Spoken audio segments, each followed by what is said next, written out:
Typewriters. A typewriter is a mechanical or electromechanical machine for writing characters. A typewriter operates by means of keys that strike a ribbon to transmit ink or carbon impressions onto paper.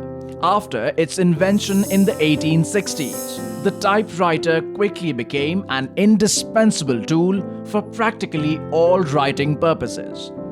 A significant innovation was the shift key, introduced in typewriters in 1878.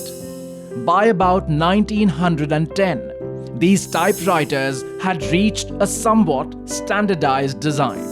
Notable typewriter manufacturers included E. Remington, Imperial, Oliver and Adler Typewriter Company. You see here the typewriters of some of these manufacturers. The final major development of the typewriter was the electronic typewriter. But now, these have also been replaced by modern computers.